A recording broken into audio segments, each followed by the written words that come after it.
Olá, meu nome é Eduardo Starosta e esse é o canal Fora de Curva.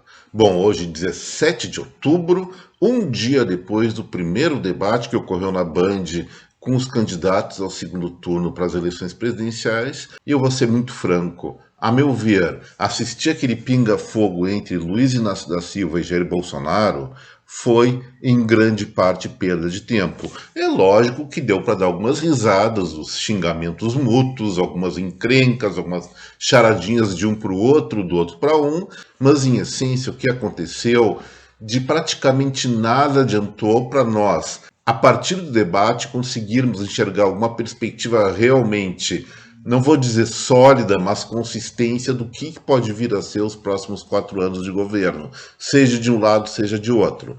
Minha opinião, em termos gerais, acho que esquerda e direita devem existir como ponto e contraponto político em qualquer país e também, especialmente aqui no nosso Brasil. Isso gera criatividade na gestão pública, um beliscando o traseiro do outro provoca um aperfeiçoamento. A oposição em qualquer regime democrático é uma coisa fundamental. Mas o problema é o seguinte, gente, vamos admitir. A oposição brasileira atual, ela está simplesmente focada numa questão de versões distorcidas da realidade, ou seja, em grande parte mentiras. Criam factoides, criam assuntos secundários para não discutir diretamente o que é importante para o nosso país, que é a construção de um futuro melhor.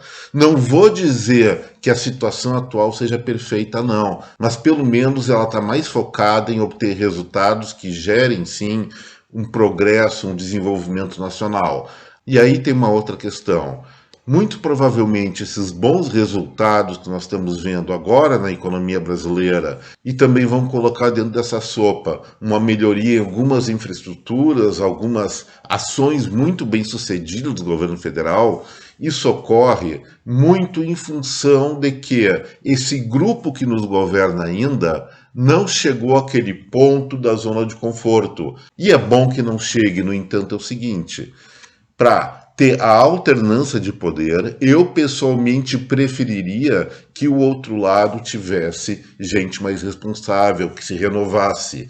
Olha quem está se antepondo ao atual presidente Jair Bolsonaro.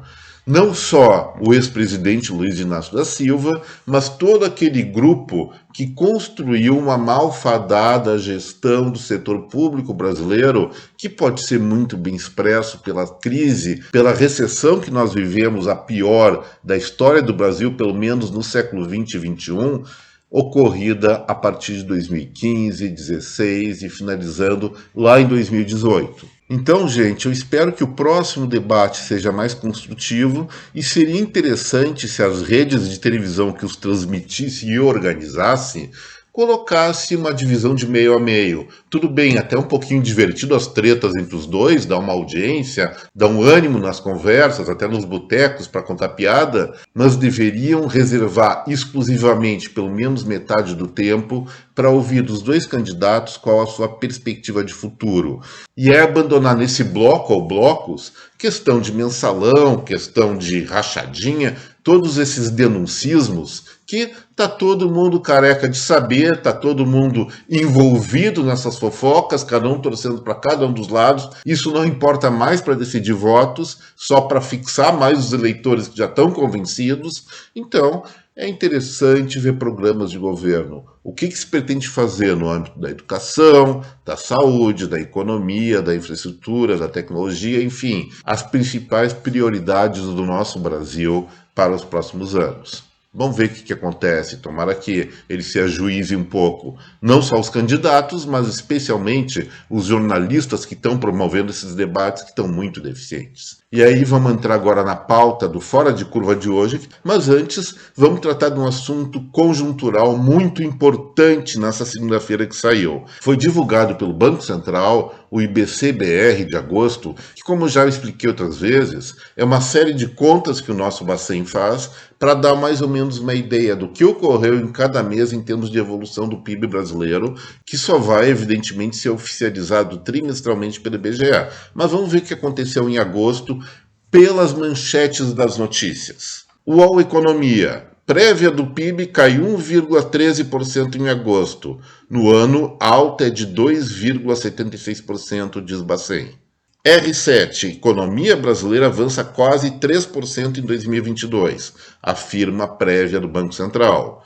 G1, este é o pior. Prévia do PIB do Banco Central indica tombo de 1,13% da economia em agosto. E depois, pelo Investing.com, espera a desaceleração suave do Brasil no segundo semestre por Investing.com. Também está vendo um cenário não tão positivo assim.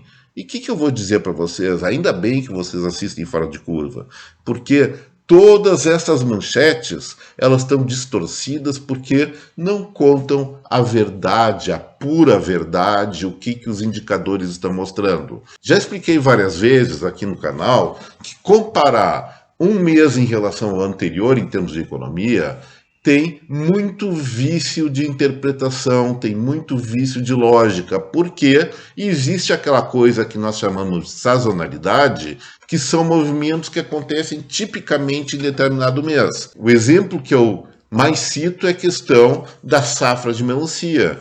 Quando é inverno, aqui pelo menos na região sul do país, tem muito pouca melancia e nós podemos comprar esse fruto muito grande a pelo menos 9, 10 reais o quilo. Imagina comprar uma melancia de 10 quilos, que é uma pequenininha, não é tão grande assim, por 10 reais o quilo, sem mango tirado do bolso. Lógico que o consumo aqui é muito pequeno, mas vai chegando a safra, no período a partir de dezembro, o preço começa a paulatinamente cair e no auge da colheita, o preço do produto fica em centavos, 45, 60 centavos, e aí toda a população da região sul se refastela da melancia.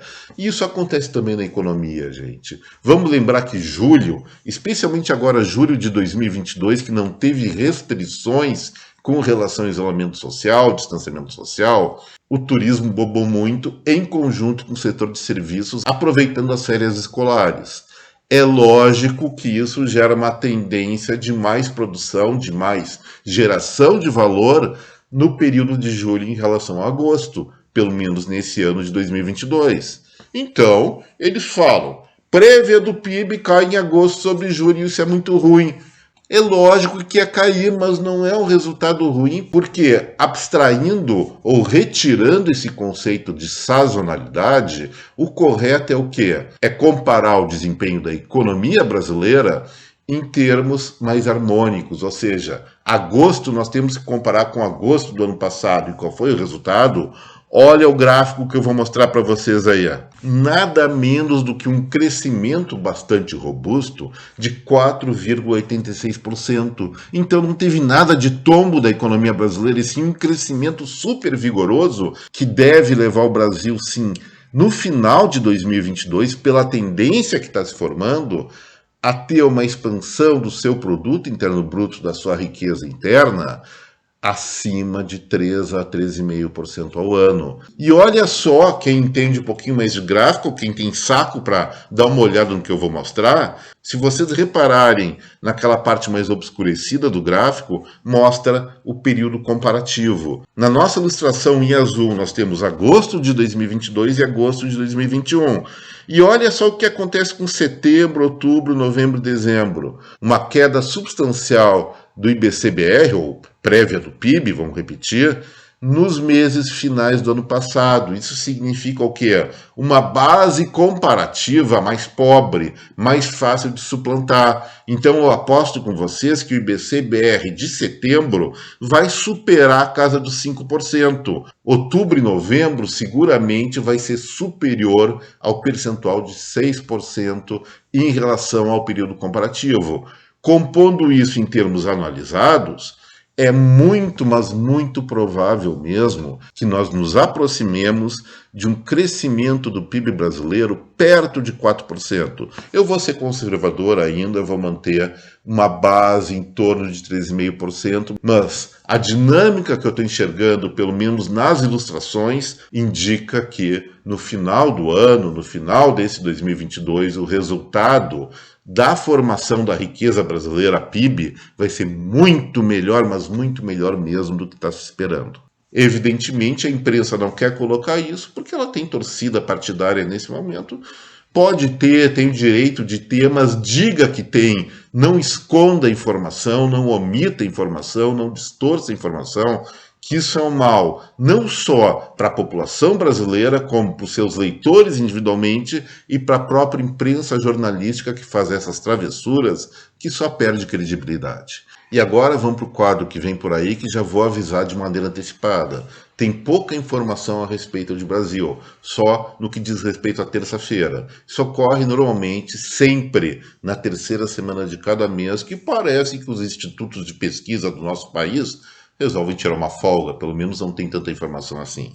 Mas, começando pela terça-feira, é dado sim do Brasil, da Fundação Getúlio Vargas, que vai divulgar o IGP-10 de outubro. Lembrando, o IGP-10 é o Índice Geral de Preços, que abrange preços por atacado, preços ao consumidor e construção civil, referentes ao período abrangido entre 11 de setembro e 10 de outubro.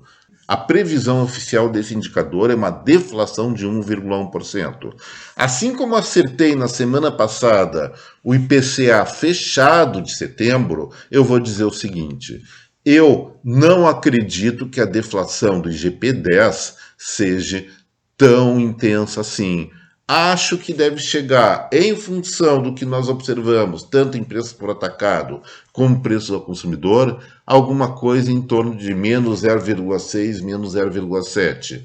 Menos 1,10 é uma previsão muito exagerada e amanhã vamos ver se é o fora de curva aqui que está certo ou os analistas de plantão. Vamos torcer pela gente. Sobre a quarta-feira, o principal indicador vem do velho mundo da Europa. Lá vai sair o índice de preço ao consumidor fechado de setembro. Estão projetando uma inflação de 1,2%, que é uma coisa elevada para Dedéu. Imagina, se isso aí já é muito para o padrão brasileiro, nós tivemos que conviver algum tempo atrás com isso, imagina para os europeus. Isso aí tem a ver com o quê? Primeiro, chegada do inverno, depois, questão dos combustíveis, mas eu vou colocar ainda essa pimenta na sopa que eu tenho colocado nas últimas semanas. É muito, mas muito provável que esse fator inflacionário esteja sendo bombado, vamos falar assim, pela injeção de moeda corrente proveniente da queda das reservas chinesas, apesar de não contar com um déficit comercial lá muito importante. Temos que analisar melhor isso aí. Eventualmente, a verdade sobre esse assunto vai ser mais divulgada, vai ser mais investigada e vai gerar provavelmente alguns escândalos. Mas faz parte, a China tem esse dinheiro de reserva, tem, se não me engano, algo em torno de 3 trilhões de dólares e pode gastar como quiser, tem essa liberdade, afinal de contas o dinheiro é dos chineses. Só que estão gastando em travessuras, mas ninguém pode legitimamente impedir eles de fazer isso. E para quinta-feira vamos sair da Europa e vamos lá para os Estados Unidos. Deve sair o indicador de vendas de casas usadas. Esse segmento é o que vem pautando as principais perspectivas negativas da economia norte-americana. Se você verificar as exportações globais de madeira e material de construção para os Estados Unidos, realmente nesse período caiu muito.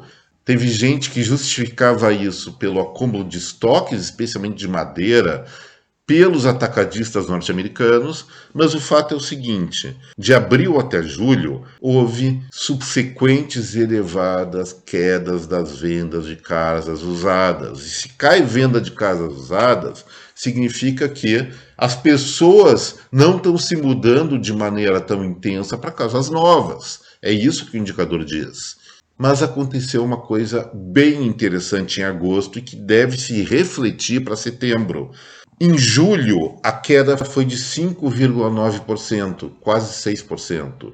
Em agosto, essa retração caiu para 0,4%, ou seja, quase no 0 a 0.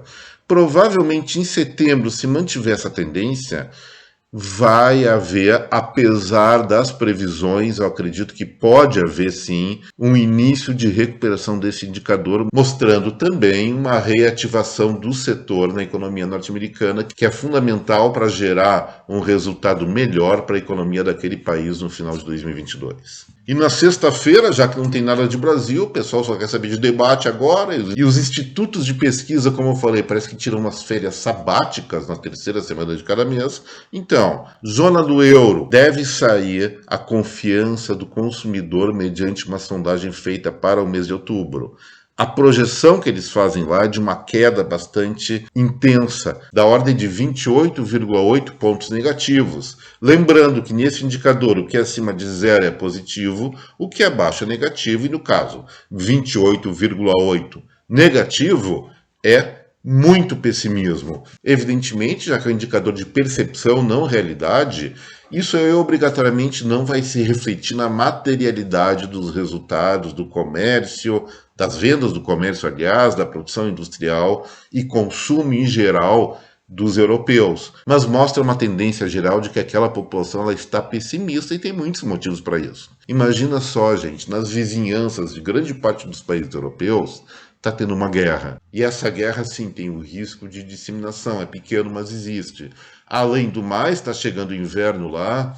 E cadê aquele gás baratinho dos russos que aquecia todas as casas, especialmente na Alemanha e outros países ao redor? Não tem mais. É claro que os principais países, enxergando esse problema com antecedência, já fizeram suas reservas, ninguém vai morrer de frio lá, pelo menos por falta de combustível. Mas evidentemente essa perspectiva, ela gera sim pessimismo, uma preocupação com relação ao futuro. E isso está muito bem expresso nesse índice de confiança do consumidor da zona do euro. E assim, pessoal, encerro o Fora de Curva de hoje, pedindo mais uma vez, não esqueçam, botando o like, inscrevam-se aqui no nosso canal e compartilhem esse vídeo com essa rede de contatos. Se gostaram do conteúdo, se não gostaram, dá-lhe perturbação nos inimigos. Mas agora sem brincadeira, gente. Provavelmente muitos dos espectadores aqui vão discordar de alguns pontos que eu abordei na edição de hoje do nosso vídeo. A questão é a seguinte, eu vou ser muito claro. Eu não quero gerar consenso. O que eu quero é provocar discussão. O que eu desejo é um aumento de criatividade nas ideias, e para isso eu não posso estar falando simplesmente o que um ou outro lado diz. Eu tenho que questionar tudo o quanto é possível questionar. E assim, gente, eu agradeço mais uma vez a atenção de cada um de vocês. Muito obrigado pela audiência, especialmente daqueles que ficaram até o final. Um abraço em cada um, uma excelente, uma baita de uma semana, muito produtiva e muito feliz. Até breve. Tchau.